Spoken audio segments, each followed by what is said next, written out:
Sobat Ikang Fauzi, apa kabar? Kali ini kita kedatangan tamu yang luar biasa banget nih.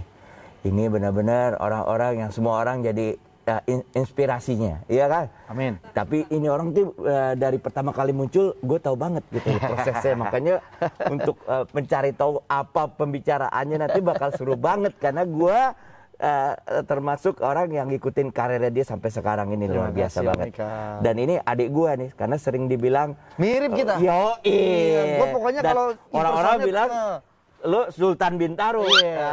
Gua ininya apa jadi kayak apanya penasehat. Penasehat. Dia sultannya. Oke, Andreas Tinggi. Terima kasih. Alhamdulillah. Assalamualaikum warahmatullahi wabarakatuh. Boleh buka masker dong, Kang? Boleh. Ya. Nah, kita minum. Kebetulan memang waktu kita mau syuting ke sini, ini Om Ikang memang rumahnya udah protokol kesehatan banget ya, dari depan aja masuk nah, tadi udah di luar. Cek suhu, udah cuci tangan segala macem dan pastikan bahwa saya udah antigen juga Om Ikang. Oh, keren. Iya. Udah rutin. Jadi setiap mau ketemu orang tuh antigen. Kan di TV begitu protapnya ya. Betul. Iya. Dan ini kita di outdoor ya, insya Allah aman ya. Iya. Kita minum dulu. Ya, minum dulu. Ini juga kita bela khusus nih karena ada Oma Andre katanya datang. Jadi Bella Baking langsung dibikin. Langsung disponsori oleh Bella Baking. Wah, terima kasih Bella Baking. Masuk juga dong ke Taulani TV dong Bella Baking. Ya dong. Benar. Nah. Jadi ini program gue nih ngosik namanya ngobrol asik ya. Ngobrol asik. Ini nggak kayak podcast lainnya dominan di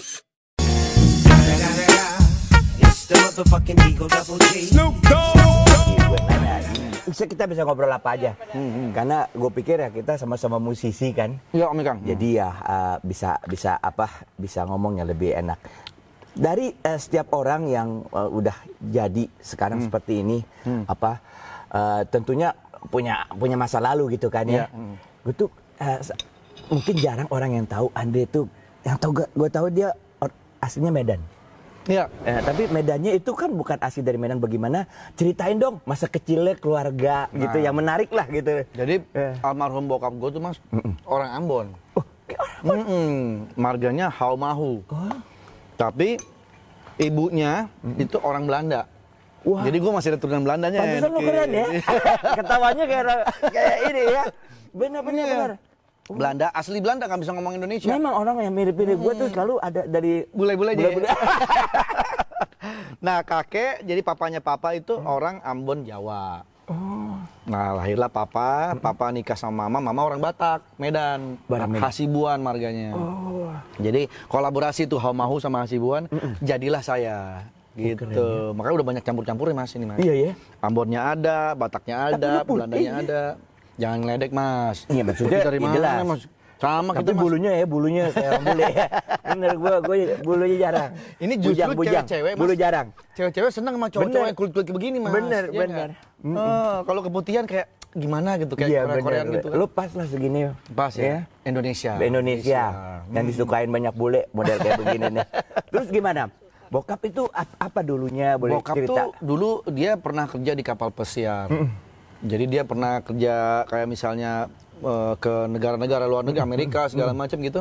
Nanti pulang sekitar 6 bulan baru balik. Nah setelah itu ketemu mama menikah, habis sama bokap, habis itu terus bokap mulai usaha sendiri deh. Dia pengusaha sendiri, jual-jual kayak waktu itu tuh ada semacam kayak zaman-zaman era 70-80-an tuh Mas. Apa ya sebutannya ya? Kayak pengusaha jadi. Ya pokoknya pengusaha lah gitu. Bukan seniman ya? Bukan, tapi bisa main gitar Mas. Oh iya. Jago main gitarnya. Wih. Karena kakek, kakek itu papanya papa satu grup sama Mang Udel. Oh Mang Udel itu tahu. Hawaiian itu, dan papa. Ada samanya dong. Bokap gue juga dulu Hawaiian. Nah Hawaiian, mainnya Hawaiian. Zaman itu ya Bang. Dia di bawahnya Pak Hugeng dulu. Iya. Generasinya. Jadi Mamang Udel itu turunlah ke papa bisa main gitar. Jadi darah seninya itu ada dari kakek gitu. Terus nyokap? Kalau nyokap dia nggak ada darah musik sama sekali. Iya. Tapi papanya TNI, pengawal presiden. Wih. Jadi tentara gitu. Tentara ya. CPM. Lu lebih deket mana bokap sama nyokap? Nyokap sih. Nyokap ya. Nyokap.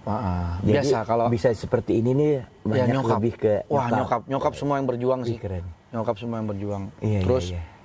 dari kecil tuh banyak tinggal sama nenek, Om Ikang. Oh, kenapa? Karena sekolah gua lebih deket ke rumah nenek Wih. daripada rumah orang tua. Iya, iya. Orang tua di Ciledug rumah. Pantes lo tender gitu ya. Perhatian. Biasanya orang yang diasuh sama Oh gitu ya? iya, lebih tender gitu loh. Karena dia itu generasi di atas orang tuanya lagi kan. Iya, akhirnya banyak tinggal sama beda. nenek, sekolah sampai SMA. Sayang banget pasti lo sama nenek lo. Sayang banget. Sampai sekarang alhamdulillah nenek masih hidup. Keren banget. Masih hidup 84 atau 85 usianya sekarang.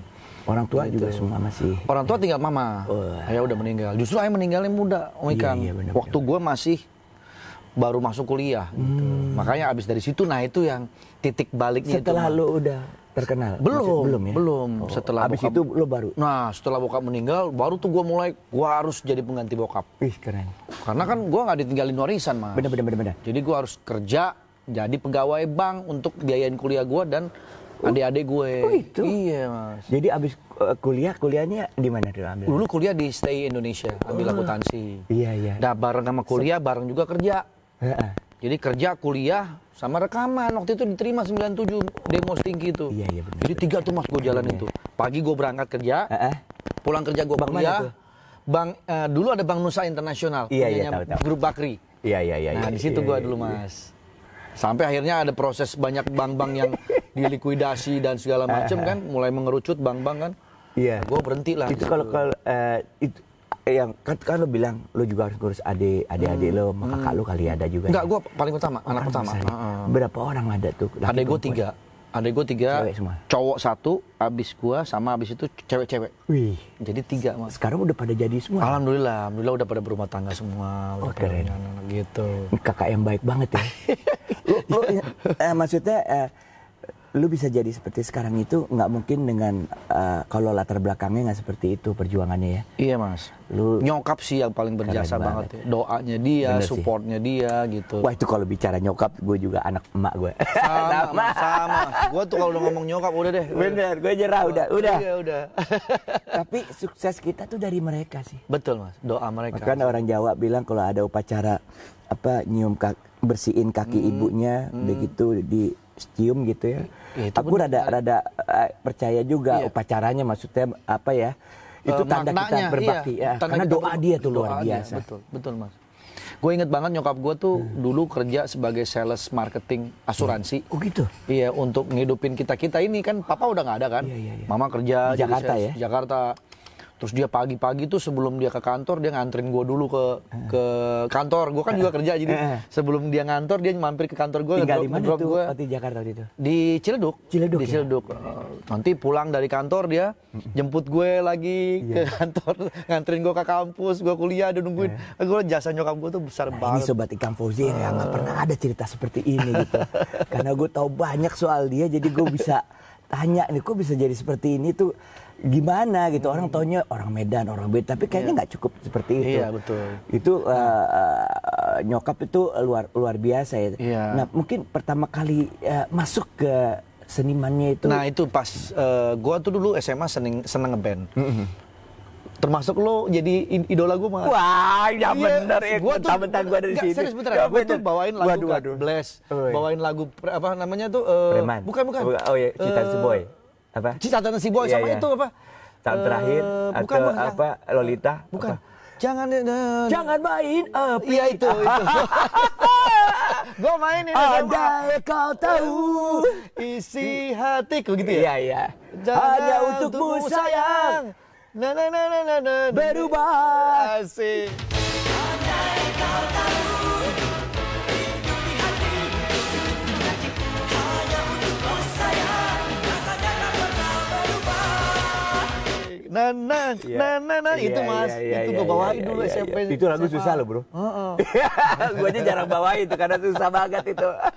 Jadi gue bawain lagu-lagu itu, terus akhirnya kuliah mulai ikut festival band, terus kita menang beberapa kali terus, mulai percaya diri, akhirnya kita bikin lagu sendiri. Iya. Tawarin tuh demo-demo ke perusahaan rekaman tahun 9. Itu temen-temennya Stinky dari SMA semua. SMA semua. Jadi kita festival sering menang, akhirnya kita bikin lagu sendiri.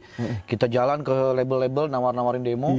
Barulah 97 diterima sama Indosmar Sakti, Bulletin Records. Aransemen itu menurut gue walaupun SMA itu udah mateng sih. Iya Mas, jadi dulu tuh sebetulnya kita pengennya keluarin lagu hits kita tuh yang rock. Tapi malah dipilih lagunya yang slow gitu. Itu gue paham itu. Produser ya, Iya, produser ya, ya udahlah. Bener. Kita tuh males, aduh kenapa sih lagu yang ini dikeluarin? Iya, Kita iya. kan pengennya rock Bener, gitu kan. bener. Zaman itu kan Zaman lagi. itu kan, wah, tapi ya mereka udah ini, mau nggak mau kita ikut. Meledak Mas. Betul. Emang karena insting mereka tuh luar biasa ya, produser-produser. Iya, betul. Dan ya, mereka tuh ngelihat jualan sih. Jualan. Jadi ya. kita punya idealisme, kita pengen begitu. Tapi mereka lihat secara keseluruhan jualan supaya orang kenal dan mau beli. Benar. Kasetnya gimana. Dan nggak mau mubazir gitu Iya, loh. Karena iya. Andris Tiki kan keren orangnya. Jadi kan kalau dia nyanyi lagu-lagu, mungkin Kak, wah udah. Iya sih, Bececer temeh itu perempuan langsung. 1 juta kopi tuh Mas, Itu zaman benar. itu Mas. Meledak 1 juta kopi. Udah Udah tahu sejak nggak? itu. Sejak itu gue dipanggil. Mau nggak kamu lo harus duet nih kalau supaya bisa ada terus nama lo katanya sama orang yang lagi naik. ini Andre katanya. mirip-mirip. Iya, mas gua langsung gua pelajari itu langsung semuanya. Kita langsung duet akhirnya. Langsung duet. Nah cerita. Jangan tutup dirimu. Jangan tutup dirimu. Iya. Nah cerita gue akhirnya banyak yang bilang gue sama Mas Ikang tuh ketika di Ini Talk Show Mas. Oh. Ini Talk Show itu waktu itu ngundang entah Bella apa siapa ya, Pak adiknya Iya, lupa iya. gue. Iya, iya. Pokoknya diundang jadi bintang tamu di Ini Talk Show. Terus pengen bikin seru-seruan, disurprisein papahnya nih Om Ikang gitu kan. Nggak tahu gimana, mungkin nggak dapet kontak lu Mas, atau mungkin nggak deal kali, atau jadwalnya nggak ketemu, nggak jadi datang Mas Ikang. Gimana caranya biar Bella bisa disurprisein pada waktu itu nih?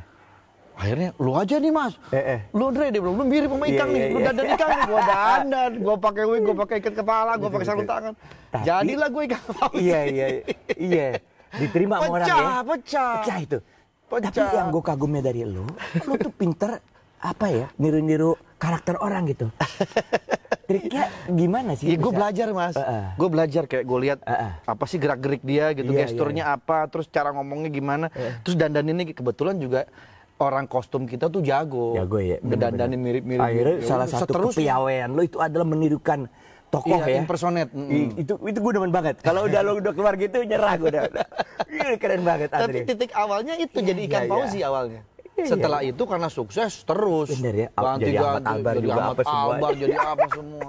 Gitu. Sejak itulah gue dipanggil Ikang Fauzi Iya, kembaran. bener. Dan gue pengen tahu juga, lu kan sukses di musik ya pada saat itu dengan segala jeripayah. Udah gitu, film ini gimana kenalannya gitu kan? Kita masing-masing punya cara sendiri kan. Jadi dulu Stinky itu kan 97 Mas. Kita ngeband Sambil segala minum macam. ya, Iya. Bikin album rekaman. Nah, di 2003 itu gue mulai coba-coba main sinetron, main film. Kebetulan Siapa orang pertama Pak yang Deddy ketemu? Mizwar. Oh, Pak Deddy Mizwar. iya bener Jadi itu orang. beliau mau bikin film perdana nih, karya perusahaannya dia tuh Dewi Gisela Citra itu. Betul. Bikinlah Kiamat Sudah Dekat. Gue termasuk salah satu yang jadi kandidat pemeran utama. Iya. Selain Irfan Hakim, gue ada satu lagi siapa lah. Iya. Di casting. Iya. Dapat gue alhamdulillah. Karena kebetulan basic gue juga memang Iya. penyanyi kan, punya Iya. anak band kan. Bener. Mainlah di situ. Digembleng Mas sama Pak Deddy. Acting segala macam. Dapatlah predikat. Gue nggak nyangka. Tiba-tiba Best. gue masuk the best actor Festival Film Indonesia nominasi. Iya. Festival Film Indonesia 2005. Betul. Gue, Pak Deddy Mizwar, Anjasmara, ada satu lagi 4 orang. Jadi Iya. yang menang Pak Deddy Mizwar. Iyalah. Gitu. Iya, tapi kan sebenarnya. Tapi gue banyak ilmu yang didapat. Inspiring banget loh. Enggak, gue begitu lihat lo acting, ini anak prosesnya cepet banget gitu loh. Maksudnya ini pasti hidupnya mateng gitu loh. Banyak kenal orang, Iya, banyak asam garamnya ya. Dia tahu jadi kalau yang namanya sedih tuh benar-benar dari hatinya kelihatan gitu. Jadi masih kan Acting lo tuh benar-benar kita sama-sama percaya bahwa memang kalau kita bersilaturahmi, berteman gitu ya dengan teman-teman yang positif, kita dapat energi ya Mas. Iya betul. Contoh kayak kita kolaborasi YouTube gini, ini sebenarnya udah dilakukan dulu-dulu. Artinya ketika kita masuk ke dunia acting, ya kita harus sowan sama yang lebih senior. Iya, benar. Kita mau belajar dari dia gitu kan. Dulu masih begitu ya. Masih begitu, tapi sekarang kurang ya. fleksibel. Iya. Sekarang fleksibel. Mas Ikang malah mau nih terjun ke yang junior-junior. bener, Itu keren bener. Mas. Iya. Nggak ada gengsi, nggak ada Iya. apa. Artinya ya kita sama-sama ya gitu, bener. sama-sama mau membangun. Iya. Ya udah nggak ada istilah junior senior Betul sih. gitu. Mas, lu tuh kayak Parto gue bilang. Artinya Parto itu walaupun dia udah lebih senior, dia akhirnya bisa masuk kan ke kalangan yang milenial sekarang. Main sama si Denny, main si Po Alpha segala macem. Karena dia mau, kadang-kadang ada senior yang, wah gue gengsi lah. Gue juga dibilang gitu kan, ngapain sih lo begitu, kita udah nggak bisa ancur-ancuran gitu lagi, gitu, nggak lucu katanya gitu. Tapi gue pikir ya niat gue tuh ya itu dokumentasi itu. Iya. Dan gue juga pikir gue orangnya fleksibel dan gue nggak terlalu menikmati senioritas gitu. Iya. Buat gue sih orang hormat ya, tapi bohong juga kan. Iya. Maksudnya kalau udah lewat ya lewat aja gitu kan. Betul. Jadi gimana caranya ya? Kalau lo mau bertahan ya, you have to be flexible. Betul. Kan kayak zaman sekarang aja. Lu kalau mau bertahan, lu harus fleksibel. Kalau nggak bisa hidup. Benar. Oke nih, sekarang gue pengen nanya soal keluarga nih. Kalau gue hal-hal yang begitu ya kita udah berkeluarga nih. Gue lihat lu suatu sosok yang penting di keluarga lu ya. Kayaknya lu involve banget tuh. Arti keluarga tuh buat lu gimana dan sejauh mana involve-nya buat anak-anak gitu? Ya karena kegiatan kita syuting ini banyak ya Mas. Jadi keluarga tuh kayak apa ya? Ketika kita pulang ke rumah, ya mereka yang mendamaikan, mereka yang membuat kita tuh capek kita hilang. Bisa serius banget. Terus habis itu, ini kan jadi kayak motivasi Mas. Iya benar. Kita kerja buat apa sih sebetulnya? Buat anak-anak dan buat keluarga lah Mas gitu. Yang menyiapkan mereka nanti sebagai pengganti kita kan dari awal ya. Mungkin secara materi ya kita sudah persiapkan, tapi secara moral atau akhlak kita juga mendidik mereka bahwa mencapai sesuatu itu butuh perjuangan loh. Nggak instan gitu. Bener prosesnya. Kayak gue mendidik anak-anak gue ketika, Pak aku pengen dong bisa jadi band top artis terkenal. Ya kamu harus merintis dari nol. Seperti apa misalnya? Ya latihan, bikin band, kemudian mereka jauh lebih ini ya di persiapannya lebih mudah karena udah ada alat dan sebagainya kan. Tapi gue suka selalu nyeritain Mas, kamu sekarang enak, zaman Papa dulu nggak ada fasilitas. Papa kemana-mana berusaha sendiri. Itu cerita-cerita kayak gitu gue masukin terus ke mereka bahwa oh iya ya kita tuh harus mencapai sesuatu tuh nggak bisa seenaknya, harus perjuangan gitu. Lo ada kepengen anak lo jadi apa gitu? Gue sih bebasin Mas. Gitu ya. Tapi kalau gue lihat sekarang kayaknya mereka ini lagi seneng ke arah ngeband, artis gitu. Ya udah, ayo deh gue bilang. Gue jadi terpacu asli nih. Gue terpacu juga Mas. Gue punya anak cowok, wah penerus nih kan gitu. Dan mungkin sekarang mungkin aja lu bisa bikin hits lagu rock sekarang. Bisa dengan anak lu bisa banget gitu loh. Dengan gitu. Udah punya ini follower sendiri, YouTube sendiri ya kan? Betul.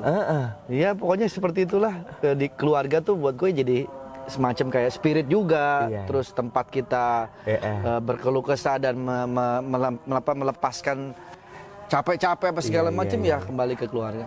Ada cerita lucu nggak yang belum diceritain gitu, yang kenapa akhirnya seorang Andri itu bisa ngelawak gitu ya? Iya itu dia tuh. Kan hidupnya serius sebenarnya. Bener Mas, saya tuh orangnya serius banget. Makanya dulu harusnya saya masuk di grup serius mestinya. Iya benar ya? Iya, tinggi suara lu pasti. Iya, makanya Ini tinggi nih suaranya. Benar. Sekarang udah tinggi dari gua. Sekarang udah enggak kuat sekarang. Iya, dulu latihan terus ya. Jadi apa ngelawak tuh gara-gara kecemplung Mas sebetulnya. Iya. Jadi gara-gara sering jadi bintang tamu, awalnya di Ngelaba, zamannya Parto dulu. Betul. Terus jadi bintang tamu di Ketoprak Humor, Sri Mulat. Jadi karena sering terus akhirnya mungkin mereka-mereka yang punya program lawak itu senang kali ngundang Andre tuh lucu tuh, undang aja deh gitu. Lama-kelamaan akhirnya dibikin program sendiri Mas.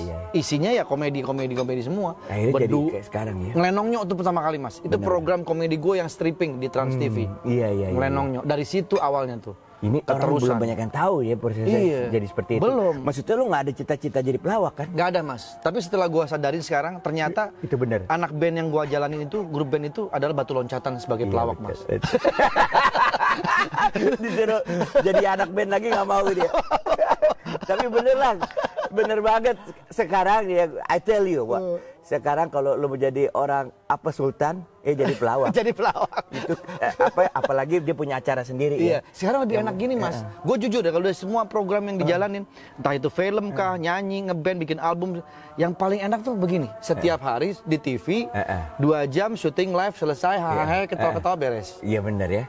Gitu Mas, jadi kita kayak ngantor aja. Iya, pertama lu bisa menghibur orang, kedua dapat pendapatan. Tapi memang industrinya kayak gitu Mas. Emang industrinya keren banget ya. Benar, kayak begitu. Dan yang masih jalan dalam situasi pandemi begini ya kayak TV-TV begini. Nah, Oke, itu karena kalau ini nih agak loncat sendiri kalau kepedulian sosial ya bro ya. Gue lihat lu tuh sangat punya kepedulian sosial sampai ikut politik segala gitu. Ya kan di Tangsel nih sebenarnya lu bisa menang gitu kan ya. Tapi ya kita tahu lah politik seperti apa lah. Nah, itu gimana tuh? Kenapa bisa ke mungkin situ sama dan apa? kayak lu mas. Gue tuh orangnya seneng berbagi. Basicnya itu sebetulnya. Iya benar. Maksudnya gue orangnya seneng yang entah itu berbagi ilmu, berbagi materi atau berbagi sekedar saran atau ide tuh gue seneng.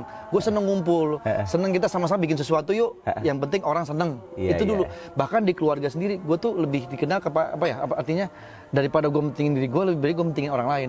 Itu basicnya mas. Jadi ketika dulu di Tangsel gue masuk Tangsel, Tangsel belum ada pemilihan wali kota, pemekaran waktu itu kan. Nah, anak-anak muda di situ kan memang sebelum gua nyalon pun memang udah kenal banget gitu baik gitu. Lu bergaul. Bang Andre, gua bergaul. Bang Andre maju dong. Kita butuh tokoh muda nih di sini. Bang Andre tuh kan orangnya asik bol. Gua bilang gua nggak bisa apa-apa, gua bilang gitu. Gua hanya sekedar senang bergaul dan itu, tapi nggak apa-apa Bang Andre, itu basic. Tapi bro, gue ikutin terus pada saat lu presentasi itu lu fokus dan bener omongan lu. Gua ingat dan mas, emang solusinya begitu gitu. Gue ingat mas waktu gue debat, Mbak Ica tuh dateng loh. Iya, benar, gue sampai merinding gue. Iya, benar, gila gue nggak minta Mbak Ica datang sendiri dan support gue. Iya. Wah itu sih kekuatan gue banget. Gue merasa pede pada waktu debat. Ntar dia juga pengen ketemu lu dikit ya. Wah Mbak Ica ada di belakang gue support. Gila gue dia bilang tuh, dia bilang banget. Seneng banget. Dia tuh pinter katanya. Maksudnya ya kebanyakan orang di politik juga ya nggak pinter-pinter amat ya kebanyakan yang untuk bisa jadi yang paling atas juga nggak begitu. Cuman ya lu tuh benar-benar bicara hal yang perlu dilakukan gitu loh tanpa basa-basi dan tujuan yang gue orangnya mas nggak ada tendensi atau kepikiran mau ada maksud ini enggak, udah gue tulus aja orang gitu. Kita kalau seniman begitu mas. Betul emang itu lurus gitu loh. Mulai lo jadi penyanyi anak band udah gitu di film juga dia dapat penghargaan best aktor. Jarang lo kayak begitu. Gue rasa kalau lo terus di situ ya gue rasa ya lu bisa beberapa kali dapat itu karena karakter lu tuh kuat banget. Makanya gue terus terang waktu itu dia ngundang kawin dia lagi fenomenal banget ya. Pernikahan dia pertama gue datang dan tahu nggak presiden datang. Itu pertama itu belum ada ceritanya waktu itu ya. Sekarang mungkin beda ya. Beda. Tapi zaman itu juga lu bikin cerita. Itu rezeki mas. Gila. Gue juga kan? bersyukur gila. Gue nih siapa sih gitu kan, bukan orang yang gimana tapi Pak Presiden bisa datang itu. Biasanya kan didatengin Pak Presiden tuh ya mungkin anak pejabat atau anak kan? Ini kan, tapi nggak ada yang nggak mungkin ya. Nggak ada yang nggak mungkin. Gue nggak begitu kenal banget, cuman gara-gara kiamat sudah dekat mas. Dan satu hal dia nggak berubah, jadi ya dia nggak menghormati presiden, tapi temen-temen juga dihormatin juga sama dia nggak luput lah. Gue juga datang ya siapa pasti dibandingin presiden gitu kan. Tapi gue jadi ngobrol gitu. Seneng lah gue didatengin orang-orang hebat ya kan. Aduh gila. Itulah Andre Taulani. Nah sekarang tinggal kita share nih apa yang bisa di-share sama Sobat Ikang Fauzi gitu. Iya. Sebetulnya pada dasarnya setiap orang punya kesempatan yang sama mas. Tinggal kita mau mengambil kesempatan itu atau tidak. Iya. Terus kalau bicara soal, biasanya orang-orang yang sukses itu apabila mungkin backgroundnya orang sukses juga. Orang-orang yang sukses itu harus pakai materi. Enggak ternyata. Gue yang mengalami langsung. Gue tanpa materi, tanpa warisan dari orang tua, gue bisa berjuang sendiri mas. Kembali lagi ke diri kita sih. Dan jangan lupa bahwa rezeki kita bukan kita sendiri nih mas. Kadang-kadang dari berteman begini nih, tiba-tiba bisa dapat rezeki loh. Benar-benar. Makanya kekuatan silaturahmi itu luar biasa mas. Jadi sangat menginspirasi banget. Ini sebenarnya lu kayak Raffi ya, model-model agak sama ya, bisa jadi makhluk yang begitu hebatnya gitu di entertainment ya, karena backgroundnya rada mirip juga. Betul. Ditinggal bokapnya. Iya, Raffi juga gitu. Jadi terpaksa dia jadi captain. Dia digantiin bokap. Gue harus jadi bokap. Ya gantiin untuk pelihara semua keluarga lo. Kayak Mas Ikang, Dre, thank you ya, udah lu sibuk masih sempetin kesini. Gue bukan persoalan itu mas, tapi gue berkaca sama diri gue. Gue dulu merintis YouTube pertama kali. Gue dibantu Raffi, dibantu Atta juga yang udah lebih dulu hebat. Betul. Mereka mau gitu meluangkan waktu buat gue. Sekarang lu bantu gue. Sekarang gue bantu Mas Ikang. Bantuan lu luar biasa banget. Jadi kayak energi positif harus kita bagi terus, kita tularkan terus. Kalau boleh satu lagi gue nanya. Bel mau nanya apa? Saya Bella tanya. Sini. Sini coba. Ayo. Enggak apa-apa. Coba kamu anak milenial. You have a channel YouTube? Nanya. Iya, saya YouTube channel. It's Bella Fauzi guys. Go watch and subscribe. India he. Nanti kalau ada itu orang-orang India kamu bisa Iya, di-calling. boleh nih, boleh Ya? nih. Dapat nih. Berarti nanti kalau tokoh-tokoh India boleh Bella nih ya. Iya, kan. Kan ya. Mau nanya apa? Nanya dong, nanya. Oh, nanya. Oke. Inspirasi kan dia banyak. Oke, Coba pakai bahasa Please, India. please. Pakai bahasa logat Iya, India. logat India. How do you feel when someone tell that you look like Ikang Fauzi? I'm very bangga apa ya? Ya, proud. I'm very proud ya, because Ikang Fauzi is my favorite. One of my favorite rocker in Indonesia. Yeah, no, he is my favorite. Itu. But do you really brother relate no? Iya, really. Maybe ya, Only similar. Iya. Iya, similar. Is your father also becoming? Becoming. Now you must call me your father too. Yeah. I already did your previous show. Your no longer show. Iya benar. Ini talk show. Ini talk show. Iya. I always become you. Iya. Dan buat semua tuh ya, ini yang fans-fansnya Mas Ikang, kalau ada yang butuh-butuh orang India bisa langsung sini. 1 meter. Jualan kain. Oke, terima kasih banyak. Sampai ketemu lagi ya. Asik banget. Bye bye. Seru.